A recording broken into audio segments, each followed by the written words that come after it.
Olá pessoal, tudo bem? Ronaldo Carvalho aqui, como é que vocês estão? Tudo tranquilo? Então pessoal, passando para mais um recado para vocês aí, uma videoaula aqui para vocês, é sobre linguagens e língua, né? O objetivo hoje é sair daqui sabendo a diferença entre linguagem e língua, ok? Então, para começo de conversa, a gente tem aí no slide a diferença entre essas duas coisas aí. Como vocês percebem, linguagem é toda forma que o ser humano usa para se comunicar. A linguagem inclui a língua. Então você perceba que a linguagem é algo bem maior. Para pedir emprestado o termo lá da matemática, que vocês conhecem bem,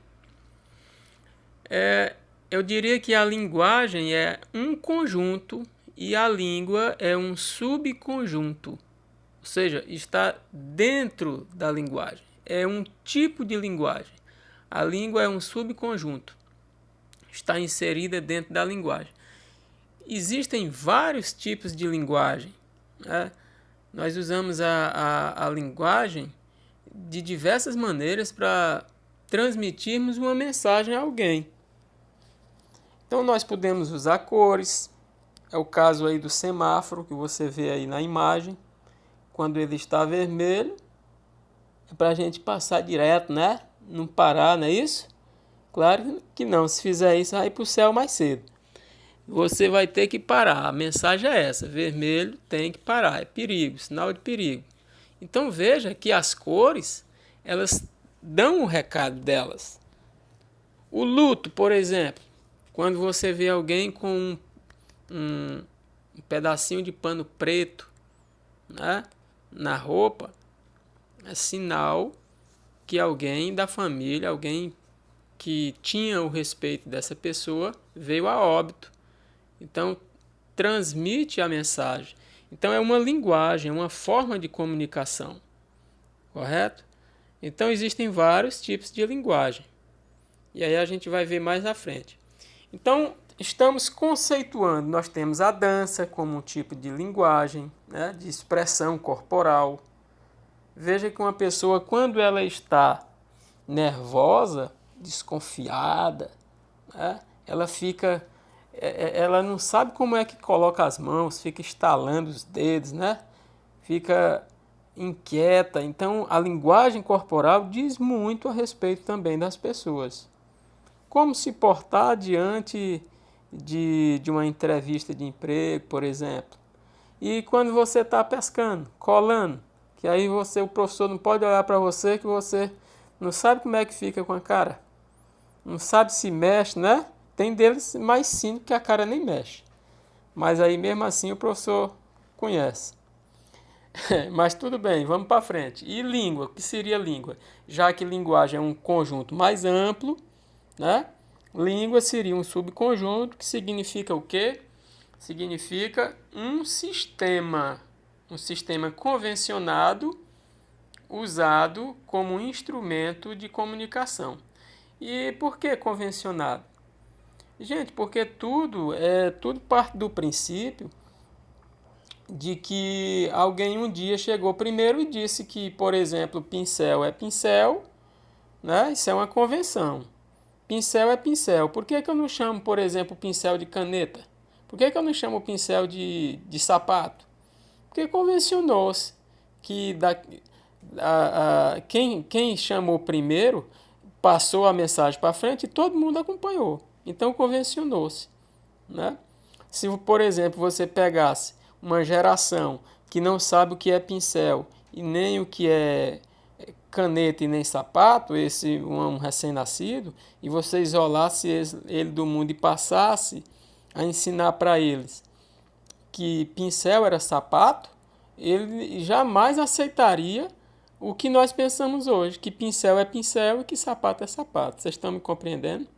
Né? Ele só aceitaria a verdade que foi convencionada para ele. Então, a língua é um sistema convencionado, usado como instrumento de comunicação. né? A língua usa um código comum a todos. Por exemplo, a língua inglesa, e aí bom que se diga que o código aqui é a palavra, né? Então a língua inglesa tem um código, ou seja, a palavra deles. Se você colocar brother em inglês, aquele grupo que fala inglês, todo mundo sabe. Todo mundo sabe, não é? Todo mundo sabe que brother é irmão, porque está dentro do conhecimento de todos. Então é comum aquele conhecimento daquele código, ou seja, daquela palavra. Em português do mesmo jeito, tá? E em toda língua não é diferente. Portanto,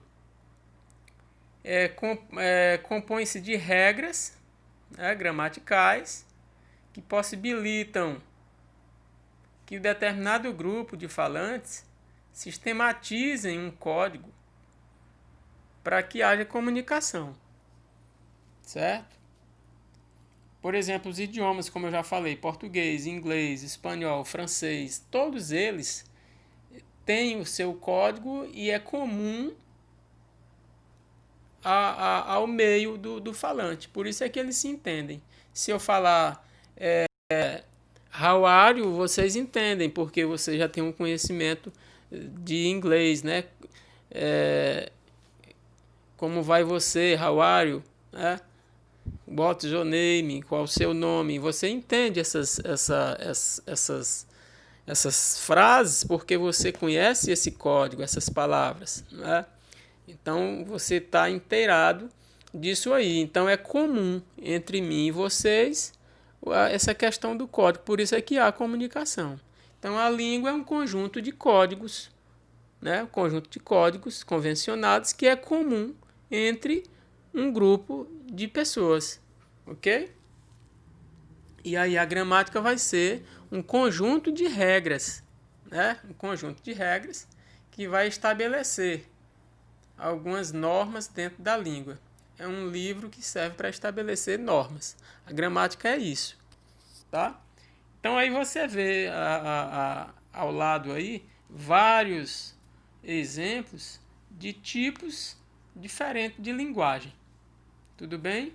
E já língua é enquanto idioma. É isso que a gente tem que entender isso aqui. A língua enquanto idioma, não enquanto músculo e nem parte do corpo.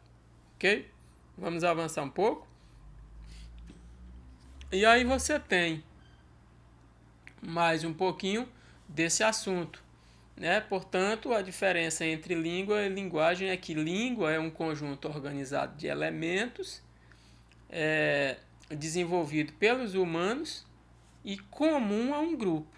Quer dizer, todo o grupo conhece, por isso é que há comunicação. Por exemplo, pessoas que falam francês ou aquelas que aprenderam a se comunicar em Libra, por exemplo, em alemão, enfim, você tem aí em Braille. Então, essas linguagens, todas elas servem para que haja a comunicação, certo? Então, a língua dos sinais chamada, né? No caso dos gestos. E aí a linguagem, por sua vez, é o quê? É qualquer forma de expressão. Por exemplo, a dança, a imagem, a música. Às vezes você fala... Às vezes os meninos aí não sabem o que falar para as meninas, né? Aí pega um violão, canta uma música, tem uma frase na música que ele faz de conta que é ele que está falando. Então, ele se expressa através da música, né? Então é importante essa linguagem também, linguagem musical. E aí nós temos os tipos de linguagem, que a linguagem pode ser verbal e não verbal, e a gente vai ver mais à frente que pode ser mista também. Mas o que é a linguagem verbal? A linguagem verbal é quando você usa apenas, o próprio nome já diz, quando você usa apenas verbo. Mas o verbo aqui não é só o verbo enquanto classe de palavra, não. O verbo significa aqui palavra. Quando você usa palavra, você está utilizando uma linguagem verbal, seja essa palavra falada ou escrita, Se você está usando a palavra, é a forma verbal de se comunicar, portanto, linguagem verbal. E aí você tem a linguagem não verbal, que é quando você tem a ausência de palavras. Quando você tem a ausência de palavras, linguagem é não verbal. Se você tem só imagens, é não verbal. E se eu tivesse as duas? Num cartaz, por exemplo, que tem imagens e tem palavras, seria o quê? Aí seria a linguagem mista, né? Como você vê aí, que é aquela que combina esses elementos das linguagens verbal e não verbal. Ou seja, além de palavra, também tem recursos visuais, tem as imagens. Aí você vê do lado, ó. A comunicação é a chave para o amor. Apenas aprenda Libras. Ó, tá vendo aí? E aí ele faz um símbolo aí que quem tem conhecimento do código vai entender o que significa. O que é fala então, gente? E aí a gente entra numa outra variante aqui, que é a fala. A fala é o uso particular da língua. É o uso que cada um falante, a forma como cada um falante tem de se expressar, uns de forma mais formal, outros de forma menos coloquial. A fala é, portanto, a manifestação oral da língua. E é também uma chamada de um tipo de linguagem oral, porque nós usamos, né, para nos comunicar, expressar nossas ideias, as nossas opiniões. E os níveis de fala, fala coloquial, fala culta. O que é a fala coloquial? Aquela que você usa despretensiosamente no dia a dia, sem preocupação, sem aquele, entre aspas, erro, né?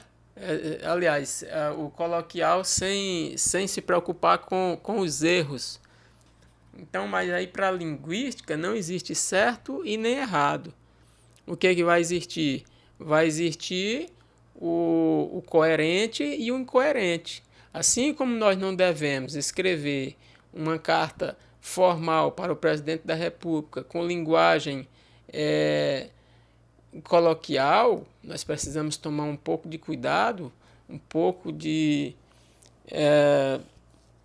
digamos assim, ser uma linguagem ser mais polida, porque a situação exige. Nós também não precisamos e nem devemos falar com aquele caboclo, aquele caipira, aquele lá do interior que nunca viu, não sabe nem o que é estudo. E aí você vai falar em linguagem formal para ele como um advogado, ele não vai entender nada. Então isso também é incoerente, tá? Então o objetivo da fala é nos comunicar. Então se você não está me entendendo, então não adianta. A gente diz que houve ruído, né? Que não houve comunicação, não houve entendimento.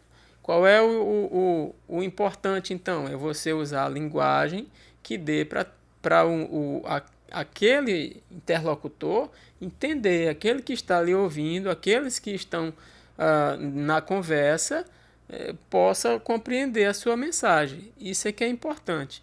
Agora, se é formal ou informal, aí vai depender do contexto. E aí não cabe aquelas palavrinhas, como muita gente gosta de dizer, só fala errado ou ele fala muito certo. Não tem certo e nem errado. Tem o coerente e o incoerente. Ok? Espero que esteja dando para entender aí, pessoal. Tudo bem? Vamos avançar aí um pouquinho. E aí nós temos alguns símbolos aí. Vocês conhecem algum desses símbolos? Esse último aí, que tem um lacinho aí de várias cores, o que significa? Então você para e pense, veja o que são cada um deles aí. Vocês já viram com certeza esses símbolos. Então o 1 é o que? Cadeirante. O 2 é alguém que engoliu uma melancia? Seria isso? E o 3 aí seria alguém aí que está com dor nas costas? É assim? Então o seu serviço aí é identificar. Tudo bem? Vamos avançar aqui. E aí a gente fecha aqui com essas 3 questõezinhas aí, ó, para você responder. Em que lugares você costuma ver esses símbolos sendo usados? Em elevadores, porta de banheiro, fila de supermercado, de bancos, lugares de estacionamento? Então, gente, pense aí um pouquinho, respondam, depois mande para mim, tá? No meu privado. Segunda questão diz assim: quando usados em instituições como banco, agências lotéricas, supermercados ou estabelecimento, representam o que? Exclusão, inclusão, prioridade ou discriminação? O que é que você acha que vai acontecer? O que é que tá? Para que essa placa está aí? Qual é o objetivo dela? É para incluir ou para excluir? É para discriminar ou é para priorizar? Você vai dizer isso aí. E a terceira e última diz: quando usados em elevadores, esteiras rolantes, banheiros e prédios públicos, significam exclusão, inclusão, prioridade ou acessibilidade? Então você pensa um pouquinho, responde e manda pra gente aí, ok? Manda pra gente aí, no privado. Espero que vocês tenham compreendido, gostado da aula, e por hoje é só. E espero que vocês tenham feito anotações, isso é importante, tá? Tudo de bom e até a próxima.